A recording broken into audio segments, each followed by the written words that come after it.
Praise the Lord.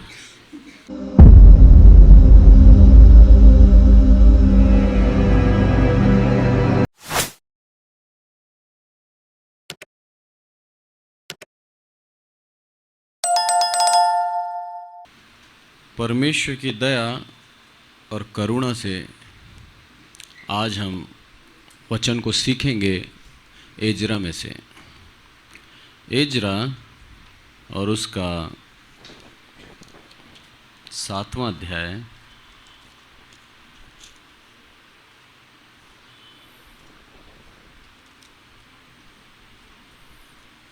27-28 दो आयतें पढ़ें।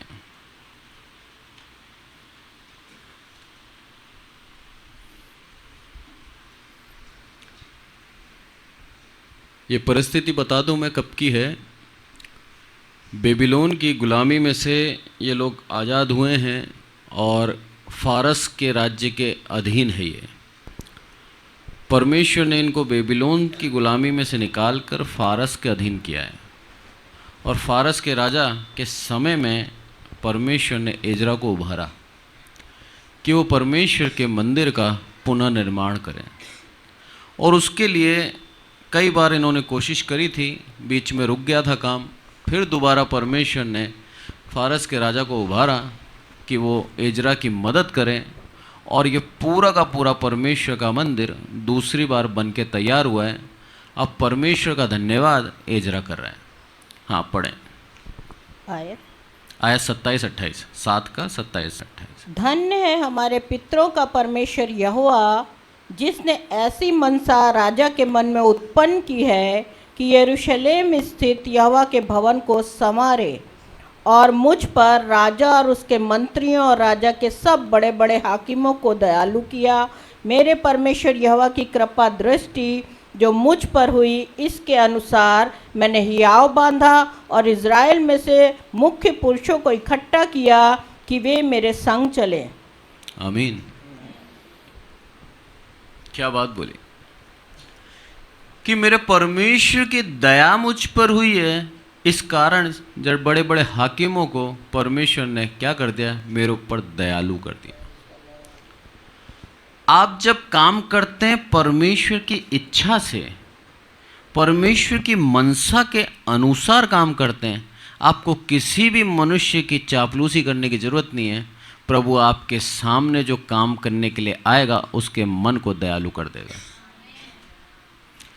इस संसार के किसी भी मनुष्य के अधीन होकर जीने की हमें आवश्यकता नहीं है, ना ही उसकी चापलूसी करने की आवश्यकता है, ना ही उसको पटा के रखने की आवश्यकता है, क्योंकि वो मनुष्य के अंदर उद्धार करने की शक्ति नहीं है। मेरे परमपिता परमेश्वर में है और वो परमेश्वर किसी को भी आपके लिए दयालु कर सकता है। मनसा उसकी पूरी होनी चाहिए। आप खुद का उल्लू सीधा करना चाहते हैं, आप खुद की इच्छाएं पूरी करना चाहते हैं, आप किसी मनुष्य को बेवकूफ़ बना के उससे आर्थिक लाभ ले सकते हैं। और उसके बाद वो मनुष्य जब समझ जाएगा आपको दोबारा नहीं बुलाएगा अपने पास। पर यदि परमेश्वर की इच्छा पूरा करना चाहते हैं आप जान लीजिए, आपको पैसे की आवश्यकता नहीं है, आपको किसी मनुष्य को पटाने की आवश्यकता नहीं है, आपको किसी के आगे हाथ फैलाने की आवश्यकता नहीं है। आपको परमेश्वर की इच्छा पूर्ण करनी है। बस वो इच्छा प्रभु के सामने रख दो। मेरा प्रभु सारा बंदोबस्त करता है, सारी बातें करता है, आपको कुछ करने की जरूरत नहीं है। सारा बंदोबस्त वो करके बैठा है। उस नियम के अनुसार, उसकी इच्छा के अनुसार बस चलते जाओ। उसका वचन कहता है साफ साफ, मेरे वचन के अनुसार चल। और जब हम वचन के अनुसार चलते हैं, मेरा प्रभु हमारी अगुवाई 100% करेगा। एजरा ने करा। एजरा की इच्छा थी कि जो परमेश्वर का भवन, जिसके द्वारा यरूशलेम नगरी जानी जाती थी, जिसके द्वारा वह यरूशलेम का पूरी सुरक्षा थी, वो जो भवन नबूजरदान ने जला दिया था, उस भवन को दोबारा खड़ा करने की उसकी इच्छा थी। और ये इच्छा उसने प्रभु के सामने रखी निवेदन के रूप में, और उस निवेदन को मेरे प्रभु ने पूर्ण किया। और परमेश्वर की दया देखो, न केवल उसकी सहायता करी, उसकी आर्थिक रूप से भी मदद करी। ये हम पढ़े हैं 21, 22 और 23 3 आयत पढ़े। मैं अर्थशास्त्र राजा यह आज्ञा देता हूँ कि तुम महानद के पार के सब खजांचियों से जो कुछ एज्रा याजक जो स्वर्ग के परमेश्वर की व्यवस्था का शास्त्री है, तुम लोगों से चाहे वह फुर्ती के साथ किया जाए, अर्थात 100 किक्कार तक चांदी, 100 कौर तक गेहूँ, 100 बत तक दाखमधु, 100 बत तक तेल और नमक, जितना चाहिए उतना दिया जाए। जो जो आज्ञा स्वर्ग के परमेश्वर की ओर से मिले, ठीक उसी के अनुसार स्वर्ग के परमेश्वर के भवन के लिए किया जाए। राजा और राजकुमारों के राज्य पर परमेश्वर का क्रोध क्यों भड़कने पाए। आमीन। राजा फारस राजा क्या बोल रहा है? बोला हमारे ऊपर और हमारे राजकुमारों के ऊपर परमेश्वर का क्रोध क्यों भड़कने पाए। क्या भय परमेश्वर ने उस राजा के मन में समा दिया। 100 किक्कार चांदी, मतलब समझते हैं आप 3400 किलो चांदी, और 20,000 किलो गेहूं किसे बोलते हैं, और 22,000 लीटर दाखमधु और 22,000 लीटर तेल। किसी की जरूरत नहीं है, सब कुछ भरपूरी से दे दिया। बोला तुम काम करो। पैसा भी दिया, खाने के लिए भी दिया, और उनकी हर एक अवस्था को पूर्ण किया। उसके पीछे सबसे बड़ी उसका डर और भय क्या था कि हम स्वर्ग के परमेश्वर के विरुद्ध, डर था उसको, हम कैसे हो सकते हैं उसके विरुद्ध। इसलिए उसका क्रोध ना भड़के, हे प्रभु मेरे से ये सेवा हो रही है। हमें सिर्फ उसकी इच्छा पूर्ण करनी है, उसके मंदिर को बनाने का प्रयास करना है। जरूरतें वो देगा, सारी आवश्यकताओं को वो पूर्ण करेगा। परमेश्वर हमें प्यार करता है। परमेश्वर चाहता है कि हम इस देह रूपी मंदिर को आप रिबिल्ड करें, नया बनाएं, पुराने को त्याग दें और नया मंदिर बनाकर उसके सामने आए। परमेश्वर चाहता है आज इस मंदिर को नया बनाना। आप अपनी इच्छा रखें प्रभु के आगे, हे प्रभु इस देह रूपी मंदिर को तू नया बना। मेरे प्रभु आपके बंदोबस्त करेगा। परमेश्वर चाहता है हम उसकी इच्छा के अनुसार चलें। यहां पर हम देखते हैं सबसे पहले परमेश्वर ने एजरा को उभारा और उसने मंदिर बनाया, और उसके बाद परमेश्वर ने जब मंदिर बन गया, परमेश्वर की यहां पर 27वीं आयत में क्या बोलता है, धन्य वह हमारे पर पितरों का परमेश्वर है वो, जिसने ऐसी मनसा राजा के मन में उत्पन्न करी। मेरा प्रभु धन्य है। सारा धन्यवाद उसने प्रभु को दिया और परमेश्वर की स्तुति आराधना उसके मुख से हुई। ये चीज हमें जाननी है कि जब हमारी मदद कोई करता है तो उस मदद करने वाले को दिल को उभारा है बस प्रभु ने।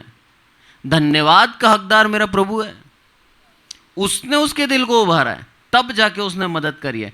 असली धन्यवाद का हकदार मेरा परमेश्वर है। उस परमेश्वर को धन्यवाद दिया एजरा ने, परमेश्वर को सराहा उसने कि हे प्रभु तू धन्य है, पितरों का, मेरा हमारे पूर्वजों का परमेश्वर तू है और आज हमारा भी परमेश्वर तू है। ये चीज़ हमें याद होनी चाहिए कि मेरा प्रभु हमारे वंश के आगे बढ़ता जाता है, हमेशा हमें इस्तेमाल करता है, हमेशा हमारे लिए आगे से आगे कार्य करने को लिए तैयार है। वही परमेश्वर कल भी था, आज भी और आने वाले कल में भी होगा।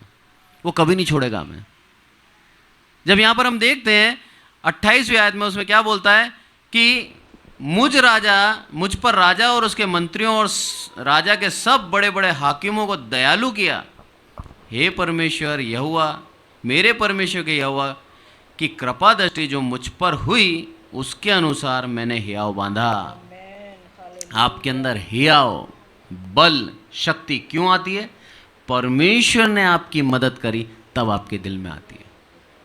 आज प्रभु हमें सिखा रहा है, वो आपके साथ है, आपकी मदद करना चाहता है, इसलिए हियाव बांधकर उसकी इच्छा को पूर्ण करें।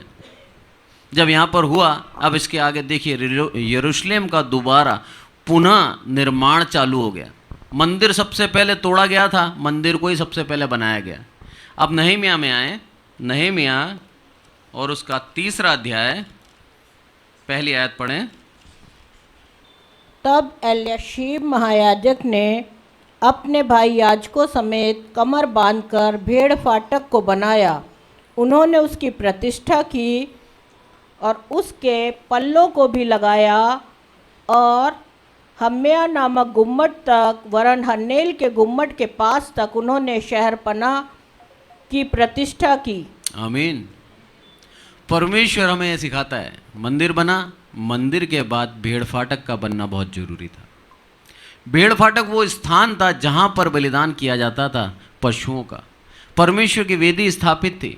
परमेश्वर ने मंदिर बनाया और मंदिर बनाने के बाद वो धर्म के काम करने के लिए वह स्थान बनाया। एक स्टेप बाय स्टेप परमेश्वर ने सब सोच रखा था। परमेश्वर हमें इस्तेमाल करता है तो वो चाहता है पहले हम अपने आप को सुधारें और उसके बाद वो चाहता है अब हम धर्म के काम भी करें। यहाँ पर भेड़ फाटक बनाने का सबसे बड़ा कारण यही था कि वहाँ पर दोबारा परमेश्वर की होम बलि और मेल बलि चढ़ाई जाए। दोबारा परमेश्वर के सामने लोग बाग उपस्थित होने लगें, अपने पापों को समर्पित कर दें और उस वेदी के ऊपर ख़त्म करके शुद्ध और पवित्र होकर चले जाएं। अपने गुनाहों को कबूलें और अपने अधर्म को मानकर पवित्रता का जीवन जिए। उसके लिए वो भेड़ फाटक का होना बहुत जरूरी था। जब वो भेड़ फाटक का स्थापना हुई उसके बाद में तीसरी आयत जब हम पढ़ते हैं उसके अंदर लिखा है, फिर मछली फाटक को हंसना के बेटों ने बनाया और उन्होंने उसकी कड़ियाँ लगाई और उसके पल्ले, ताले और बेड़े लगाए। मछली फाटक का बहुत बड़ा रोल था यरूशलेम के अंदर। वहाँ पर इनका आर्थिक कार्य होता था, व्यापार चलता था, माल बेचा जाता था और मछलियों को वहाँ बेचा जाता था। वहाँ से इनकी आर्थिक उन्नति होती है। अब आप चलें मत्ती के अंदर, आपको ये पूरी बात समझ में आएगी। मत्ती उसका 6वां अध्याय और 32वीं आयत, 33वीं आयत करें। 33। क्योंकि अन्य जाति इन सब वस्तुओं की खोज में रहते हैं, पर तुम्हारा स्वर्गीय पिता जानता है कि तुम्हें इन सब वस्तुओं की आवश्यकता है। इसलिए पहले तुम परमेश्वर के राज और उसके धर्म की खोज करो, तो ये सब वस्तुएं भी तुम्हें मिल जाएंगी। आमीन। प्रभु यीशु मसीह साफ कह रहा है, पहले मेरे धर्म और राज्य की खोज करो, फिर ये सारी वस्तुएं तुम्हें दे दूंगा। क्या करा था इजरा ने? सबसे पहले उस मंदिर की स्थापना करी, परमेश्वर का धन्यवाद दिया, परमेश्वर को सराहा, परमेश्वर का उस मंदिर के अंदर प्रतिष्ठा करी और वहाँ पर परमेश्वर की आराधना और स्तुति हुई। परमेश्वर प्रसन्न हुआ। जैसे ही परमेश्वर प्रसन्न हुआ उसके लिए वेदी का स्थान बनाया, भेड़ फाटक बनाया।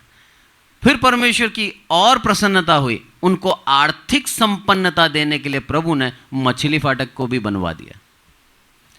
क्या लिखा है यहाँ पर? पहले तुम मेरे धर्म और राज्य की खोज करो, फिर सारी वस्तुएं तुम्हें दे दूंगा।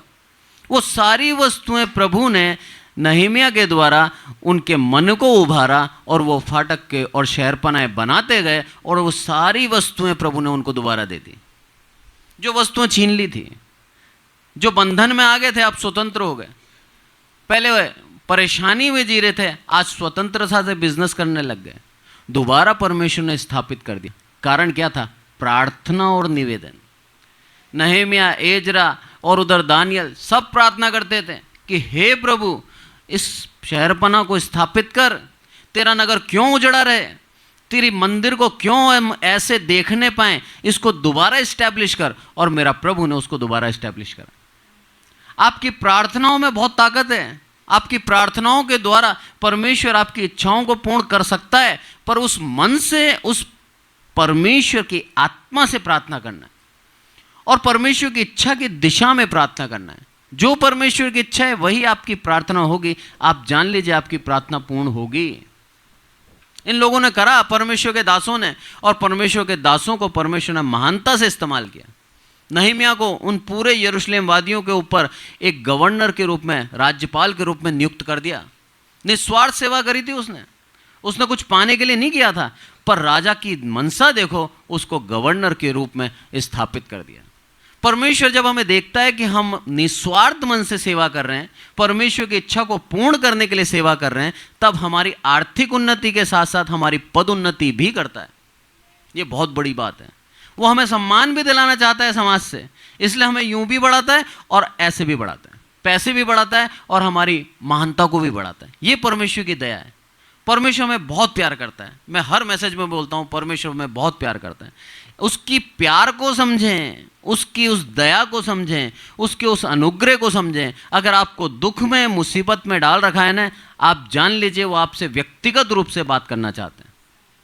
वो चाहता है आपसे बात करें, वो चाहता है अपने पराक्रम को, अपनी शक्ति को, अपने सामर्थ्य को आपके ऊपर दिखाए। और ये दिखाया जब पूर्ण रूप से टूटे हुए थे, परेशान थे, सारे लोगों का शोषण हो रहा था। ऐसे समय में परमेश्वर ने क्या करा, नहम्याह को स्थापित कर दिया और नहम्याह वहाँ पर निस्वार्थ रूप से काम करने आया। और उसने भेड़ फाटक, जहाँ सबसे इंपॉर्टेंट था अपने पापों की क्षमा, कहाँ मांगते वो लोग, उस वेदी पर मांगते हो। उस पापों की क्षमा के लिए उस वेदी को स्थापित किया। उसके बाद उनके जीवन को जीने के लिए, उनको खाना खाने के लिए व्यापार को स्थापित कर दिया। परमेश्वर चाहता है पहले हम उसके धर्म और राज्य की खोज करें, फिर सारी आवश्यकताएं हमारी पूर्ण कर देगा। वो नहीं चाहता कि हम अन्य जातियों के समान भटकते रहें और अन्य जातियों के समान जीविका आर्जित करें, हासिल करें और अपनी जीविका को बढ़ते जाएं। वो नहीं चाहता। वो चाहता है पूर्ण रूप से विश्वास करके अपने जीवन को चलाएं। आपके धन की बढ़ोतरी आपको स्वर्ग राज्य नहीं ले जाएगी, आपकी आत्मिक बढ़ोतरी आपको स्वर्ग राज्य लेके जाएगी। पत्रस साफ कहता है वचन के अंदर कि हमारा जीवन जो एक मसीह है, हमारा जीवन एक यात्री का है। हम यात्री हैं। हमें सिर्फ इस दुनिया के अंदर, इस देश के अंदर, इस नगर के अंदर सिर्फ कुछ साल के लिए प्रभु ने स्थापित किया है। और उस समय हमें करना क्या है, परमेश्वर के नाम की महिमा करनी है, परमेश्वर के नाम को पुकारना है, उसकी सेवा करनी है, उसकी आराधना करनी है, उसकी स्तुति करनी है और इस यात्रा को अच्छी तरह बिताना है। कितने साल का जीवन है हमें नहीं मालूम। हो सकता है संसार के अंदर हमारा 40 साल का ही जीवन हो सकता है 50 का हो सकता है 60 का हो, और बिलीग्राम की तरह 100 साल का भी प्रभु हमें दे सकता है। पर उतने साल क्या हम विश्वास योग्य हैं? बात वो है, क्या उतने साल उस मंदिर को जो प्रभु ने हमें दिया है, इस देह रूपी मंदिर को संभाल के रखा है? क्या उतने साल हमने उस मंदिर की रख रखाव करा है, साफ रखा है, परमेश्वर के लिए पवित्र रखा है कि उसकी आत्मा हम में रहकर आनंदित रहे, शोकित ना हो? अगर वो उस तरह से हम जीवन जी रहे हैं, आप जान लीजिए मेरा प्रभु जैसे एजरा पे प्रसन्न हुआ ऐसे आप पे प्रसन्न होगा, आपसे खुश रहेगा, आपको आशीषित करेगा, आपके वंश को बालू के कण के समान कर सकता है। इतना ज़्यादा आपको फैला सकता है, इतना ज़्यादा प्रभु आपको आशीष देने की सामर्थ्य और शक्ति रखता है। हम उस योग्य बने, और वो बनाता भी वही है। एक मनुष्य में इतनी सामर्थ्य नहीं है कि अपने आप को सुधार ले, पर परमेश्वर की आत्मा हमें एक सहायक के रूप में मिला है। उसके द्वारा हम परमेश्वर के नज़दीकी में बन पाते हैं, उसके द्वारा ही हम यीशु को प्रभु कह के पुकार पाते हैं, उसके द्वारा ही परमेश्वर की इच्छा को पूर्ण करने की मनसा होती है हमारी। परमेश्वर चाहता है हम उसकी इच्छा के अनुसार चलते जाएं ताकि उन आशीषों को हम पालें। शैतान है ना, शैतान हमसे ज़्यादा डरता है, तो क्या उसका डर स्वर्ग में ले जाएगा? उसको नहीं ले जाएगा। अब मैं बताऊं कैसे, आपके ठेस लग सकती है। आप जितना डरते नहीं है उससे ज़्यादा शैतान डरता है। प्रभु यीशु मसीह के सामने जैसे ही दुष्ट आत्मा से ग्रसित व्यक्ति आता था, कांपने लग जाता था। आज हम कांपते हैं क्या प्रभु यीशु मसीह की उपस्थिति में? आज इस चर्च में उपस्थिति है, उस गंभीरता के साथ बैठें, क्योंकि लिखा है वचन के अंदर, जहां 2 या 2 से अधिक एक मन से मेरे नाम को पुकारते वहां पर मैं हूं। आज इस कलीसिया में उपस्थिति है उसकी, इसलिए मन शुद्ध रखकर परमेश्वर की उपस्थिति में बैठें, क्योंकि मेरा प्रभु यहां पर उपस्थित है। कितना डरता था शैतान? कांपता है। उसको मालूम है कि प्रभु के पास जो जाएगा आशीषित होगा, इसलिए उसको मार्ग में ही हटा देना चाहता है। मिस्र से निकले थे इस्राएली सारे, क्या करा उनको? कुड़कुड़ाए वो, बड़बड़ाए वो, परमेश्वर के खिलाफ मुंह खोलते समय डरे नहीं वो। परमेश्वर के मन्ना को तुच्छ जानकर उन्होंने क्या लिखा है वहां पर? तरबूज मिलता था साहब हमें, लहसन मिलते थे साहब हमें वहां मनमाना खाने को मिलता था। परमेश्वर की आकाश से उतरी हुई रोटी, उस रोटी को क्या बोला उन्होंने? एक शब्द बोला, निकम्मी रोटी। कैसे कह सकते थे वो? पर उन्होंने कहा।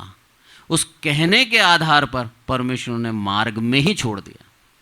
आज हम मार्ग में हैं। मसीह जीवन एक यात्रा का जीवन है, हम मार्ग में हैं। हमें उस स्वर्ग राज्य को पाना है जिसके लिए प्रभु ने हमें चुना है, जिसके लिए उसकी दया हम पर हुई है। हम मार्ग में चल रहे हैं। अब मार्ग के अंदर पूर्ण पवित्रता और निर्दोषता के साथ चलना होगा।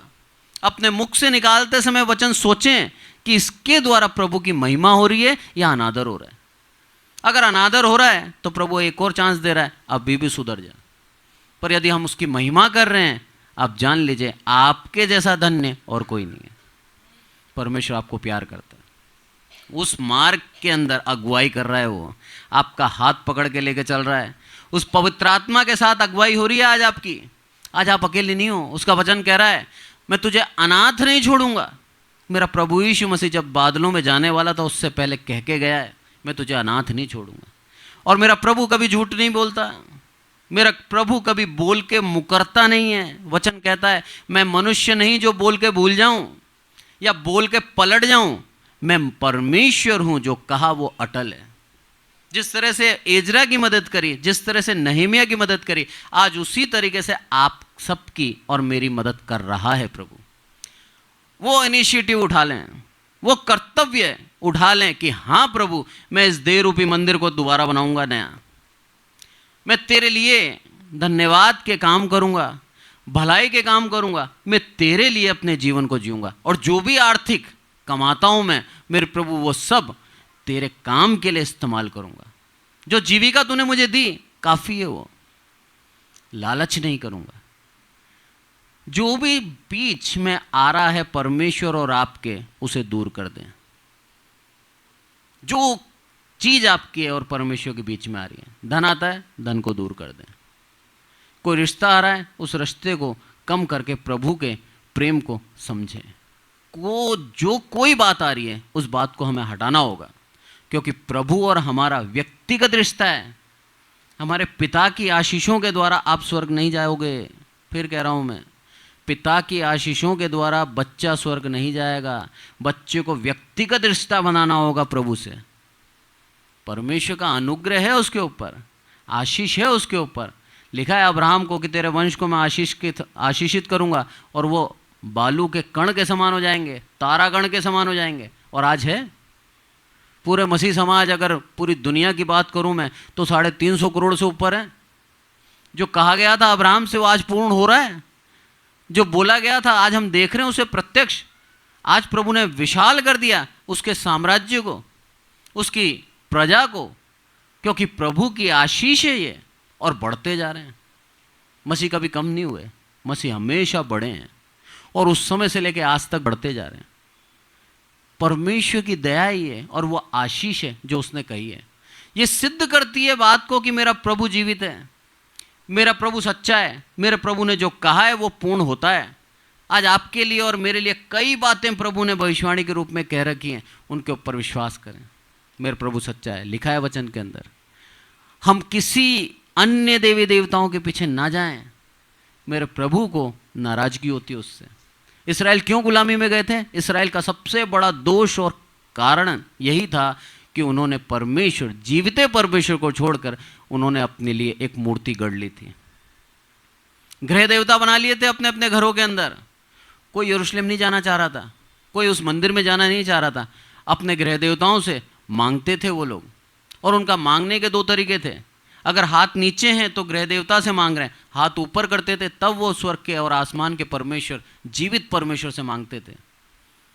हाथ उठाकर मांगने का एक ही तरीका था कि परमेश्वर तुझसे मांग रहे हैं, और जब हाथ नीचे होते थे उन गृह देवताओं से मांगते थे। ये कल्चर जी रहे थे, अपने संतानों को सिखा दिया था। और दुख की बात यह है कि आज तक 2025 हो गया है, आज तक इस्राएल के अंदर से वो गृह देवता हटे नहीं हैं। कई घरों में आज भी वो गृह देवता हैं। मेरा प्रभु कितना ज़्यादा दुखी होता होगा, खेदित होता होगा कि मैंने इनको अपनी निज प्रजा कहा, इनको मैंने अपनी संतान कहा, इनके लिए मैंने हर एक कार्य किए, समुद्र को 2 भाग कर दिए, बड़े बड़े आश्चर्य कर्म किए, उसके बावजूद भी आज ये मुझे छोड़कर उस काठ की मूरत के पीछे लगे हुए हैं, उस लकड़ी की मूरत के पीछे जो बेजान है, जिसका मुंह तो है पर बोल नहीं सकती, जिसके कान तो है सुन नहीं सकती, जिसके हाथ तो स्पर्श नहीं कर सकती, जिसके पैर हैं वह चल नहीं सकती। ऐसे देवताओं के पीछे बैठे हुए हैं। अरे जीवित परमेश्वर को कैसे छोड़ दिया इन्होंने, बड़े बड़े आश्चर्य कर्म तुम कैसे भूल गए। जब प्रभु यीशु मसीह आया और बोला कि मैं तुम्हें बंधन से छुड़ाने आया हूं, तो क्या बोलते हैं उस समय के इस्राएली? बोला हम तो अब्राहम के संतान हैं, हम कभी गुलाम भी नहीं गए, कभी नहीं गए गुलामी में। कैसे भूल गए वो लोग? अरे मिस्र की 400 साल की गुलामी थी, 400 साल की गुलामी वो भूल गए। परमेश्वर की दया से उनको उस गुलामी में से निकाला था। आज परमेश्वर हमें प्यार करता है, इसीलिए इन वचनों के द्वारा हमें प्रोत्साहन दे रहा है कि आज भी यदि हम अब इस शरीर को, जिसके अंदर गलतियां हैं, गुनाह है, झूठ है, अभिमान है, नया बनाना चाहेंगे, मेरा प्रभु दयालु कर देगा, किसी को बना देगा नया। आपके लिए सब कुछ तैयार है, आपको सिर्फ इच्छा रखनी है। वो चाहता है आपके जीवन के अंदर बलपूर्वक कार्य करना, वो चाहता है आपको आशीषित करना, वो चाहता है आपको स्वर्ग का राज्य देना। ये रिवॉर्ड है हमारा। जब हम प्रभु यीशु मसीह को मानते हैं, प्रभु यीशु मसीह के पीछे चलते हैं, प्रभु यीशु मसीह पे विश्वास करते हैं, ये हमको रिवॉर्ड, हमें प्रतिफल देता है। ये एक मुकुट है हमारे लिए, हमें स्वर्ग राज्य देता है। मुकुट चुने वो के लिए है, स्वर्ग राज्य हर एक उस विश्वासी के लिए है जो उसने प्रभु यीशु मसीह पे विश्वास किया और अब उसकी आज्ञा के अनुसार चला। तो हम उसके आधार पर हम चलें। नहीं मैं हमें आए दोबारा, और यहाँ पर हम देखते हैं 5:12, दोबारा पढ़ें। उन्होंने कहा हम उन्हें फेर देंगे और उनसे कुछ ना लेंगे, जैसा तू कहता है वैसा ही हम करेंगे। तब मैंने याजकों को बुलाकर उन लोगों को ये शपथ खिलाई कि वे इसी वचन के अनुसार करेंगे। आमीन। क्या परिस्थिति है? गरीबों का शोषण हो रहा था उस जगह पे, खाने के लिए रोटियां नहीं थी, चिल्लाहट थी उनकी। टैक्स इतना बढ़ा दिया गया था कि टैक्स के लिए भी उधार लिए जा रहे थे। परेशानियों पे परेशानियां बढ़ती जा रही थी। नहम्याह ने क्या करा? बोला जो ले रखा है तुमने उसको दोबारा दो।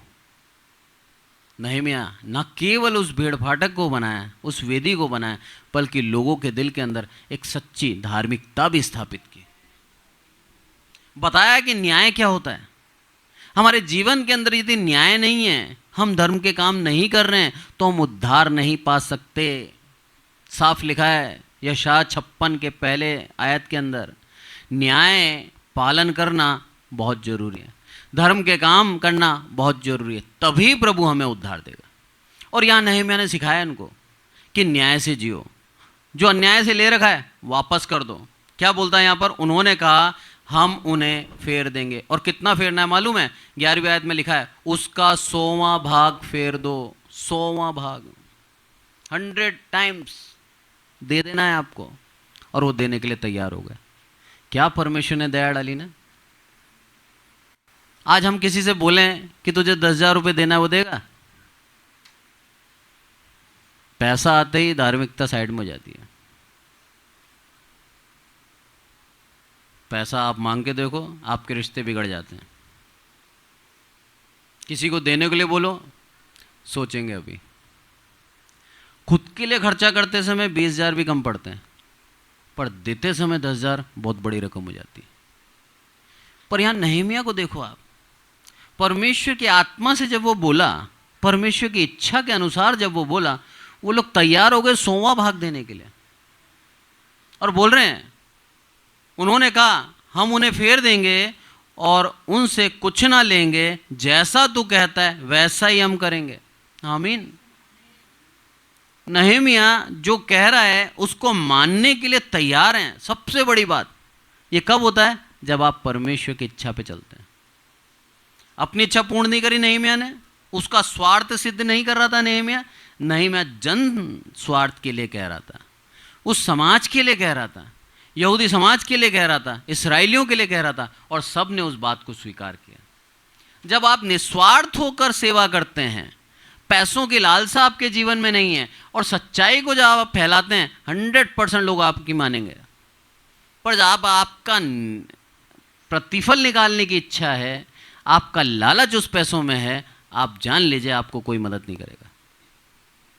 परमेश्वर उसी की मदद करता है जो निस्वार्थ होकर कार्य करता है, जिसके अंदर कोई स्वार्थ नहीं है, परमेश्वर की इच्छा को पूर्ण करना है बस।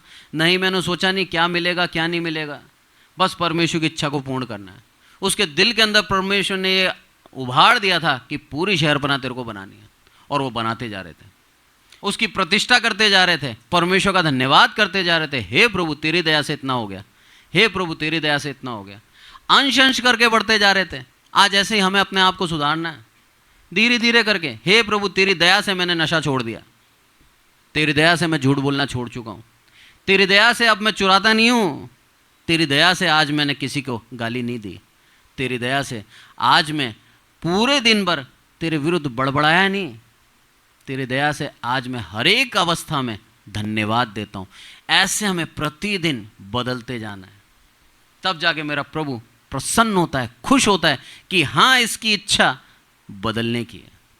आपकी सहायता करेगा वो, आपको आगे बढ़ाएगा वो, आपको शुद्ध और पवित्र करके, निर्दोष करके अपने खत्ते में ले लेगा, उस स्वर्ग राज्य का भागी बना देगा, आपको वारिस ठहरा देगा, फिर आपका नाम कोई काट नहीं पाएगा।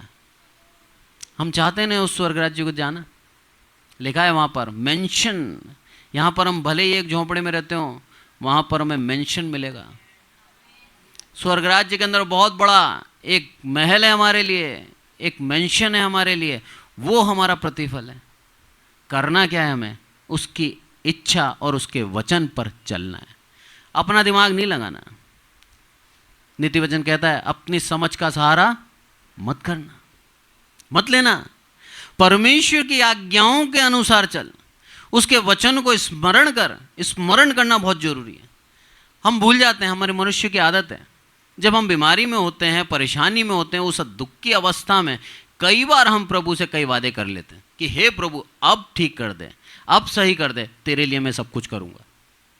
उस दुख की अवस्था में बोल देते हैं, पर शबोपदेशक के अंदर लिखा है उतावली में आके मन्नत मत मांगना, और अगर मानी है तो पूर्ण करना। और जब हम नहीं कर पाते हम दोषी ठहरते हैं। बोला था क्या प्रभु ने कि मन्नत मान? नहीं बोला था, हमने खुद ने बोला और खुद अपने वचनों में आके फंस गए। परमेश्वर नहीं चाहता कि हम फंसें। परमेश्वर है वो, उसके सामने आकर हम झूठ नहीं बोल सकते।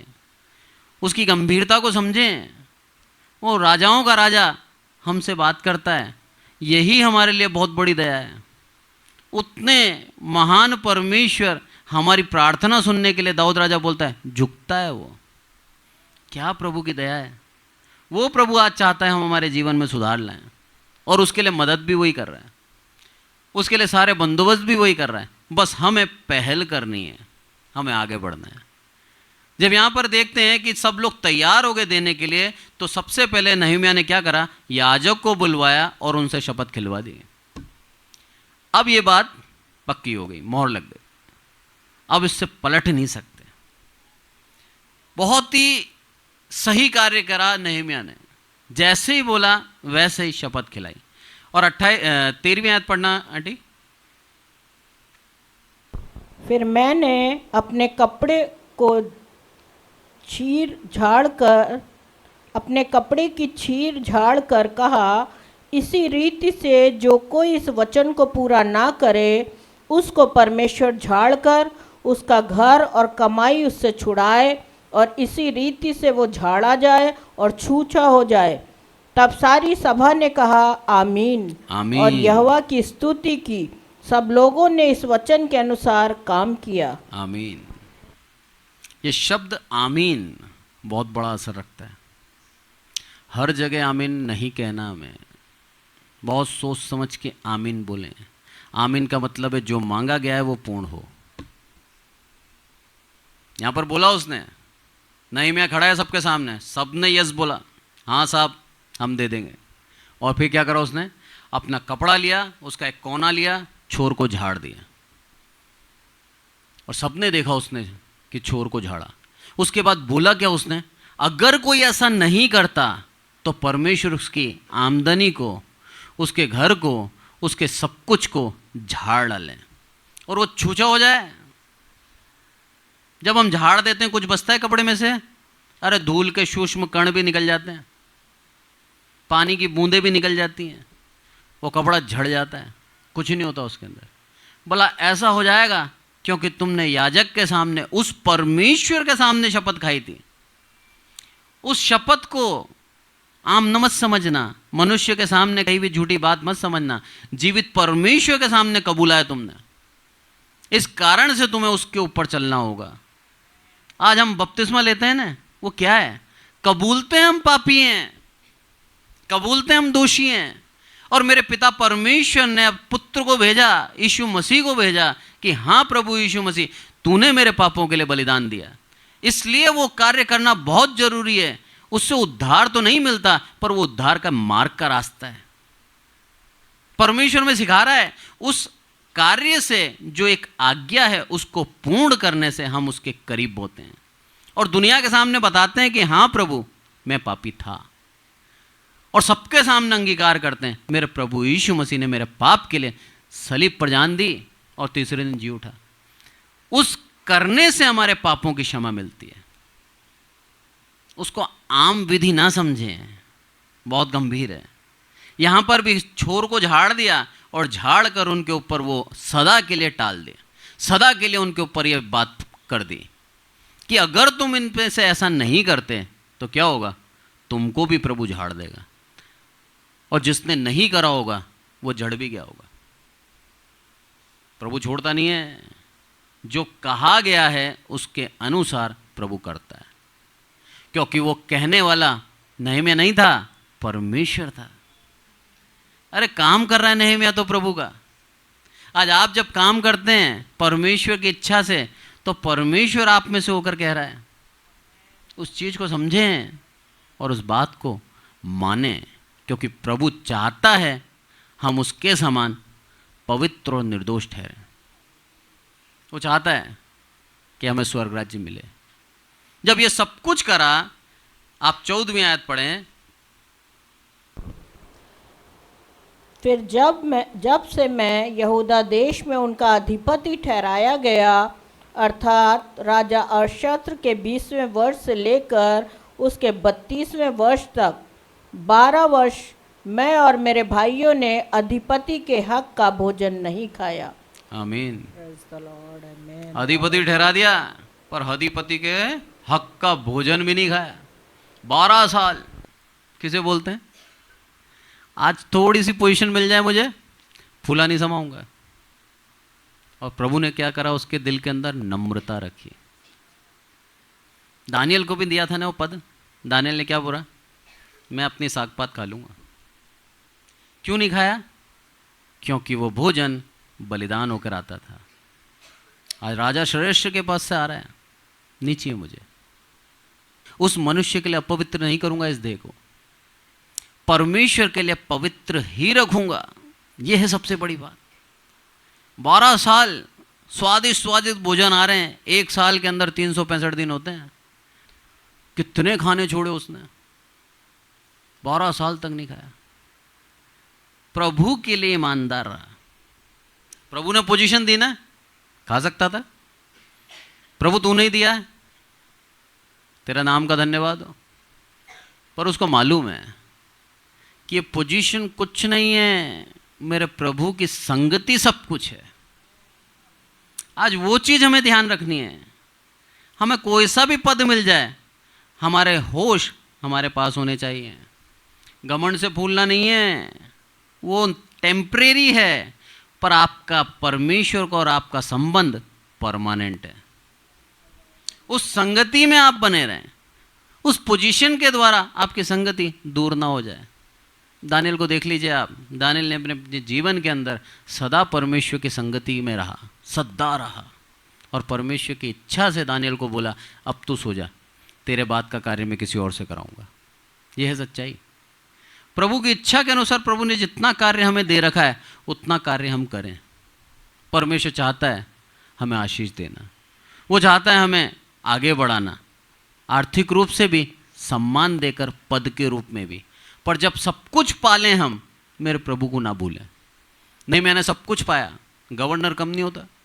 आज राजस्थान का गवर्नर बहुत बड़ा पद रखता है, पूरे यरूशलेम यहूदा का गवर्नर था वो। कितना बड़ा पद था, उसका सम्मान कितना बढ़ गया। लोग बाग उसके सामने झुककर आते होंगे, उसके बावजूद भी 12 साल 1% भी अपने आप को दोषी नहीं ठहराया। उसने प्रयास करा कि नहीं प्रभु, तेरे लिए अशुद्ध नहीं होऊंगा, ये देह तेरी है, इस देह को पवित्र रखूंगा। आज हमें भी इस देह का सम्मान करना है, क्योंकि ये देह के अंदर उसने अपना आत्मा दिया है। हमें उस आत्मा का सम्मान करना है, हमें उस आत्मा के लिए इस देह को पवित्र रखना है, हमें निर्दोष रखना है हमें, और निरंतर प्रयास करना है कि हे प्रभु, इस देह के द्वारा मैं तेरी स्तुति और आराधना ही करूं। आप जान लीजिए, आपके जीवन में आप जैसा सौभाग्यशाली और कोई नहीं होगा। परमेश्वर आपको महान कर देगा। लिखा है वचन के अंदर, दाऊद बोलता है, वो मुझे घूरे में से उठाकर क्या कर देता है, ऊंचाई पे ले जाता है। डस्ट में से, गंदगी में से उठा लेता है और ऊंचाई पे ले जाता है।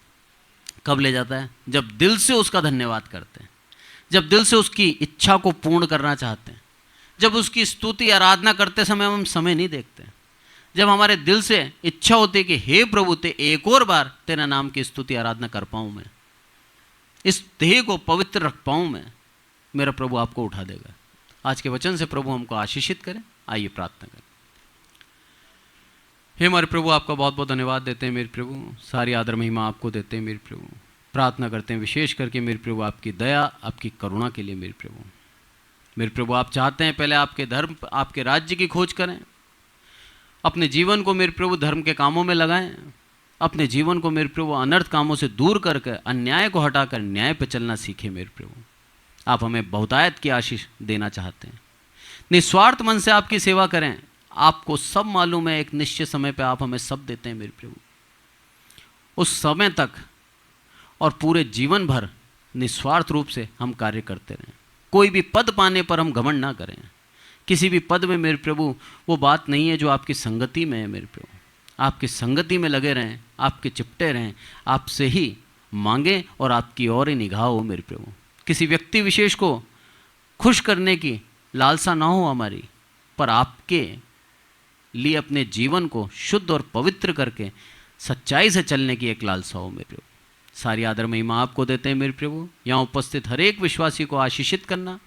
आपने इनको चुना है आशीष देने के लिए, आपने मेरे प्रभु इन्हें चुना है स्वर्ग राज्य के लिए। आपका बहुत बहुत धन्यवाद मेरे प्रभु। सारी आदर महिमा आपको देते हैं मेरे प्रभु। आपने हमारी विनती सुनी, इसलिए आपका बहुत बहुत धन्यवाद। ये वचन जितने भी सुनते हैं मेरे प्रभु भाई बहन, हर एक को आप आत्मिक उन्नति देना मेरे प्रभु। सारी आदर महिमा आपको देते हैं मेरे प्रभु। हम घटें आप बढ़ें। आपने हमारी विनती सुनी, इसलिए आपका धन्यवाद। प्रभु यीशु मसीह के नाम से मांगते हैं, आमीन। Praise the Lord.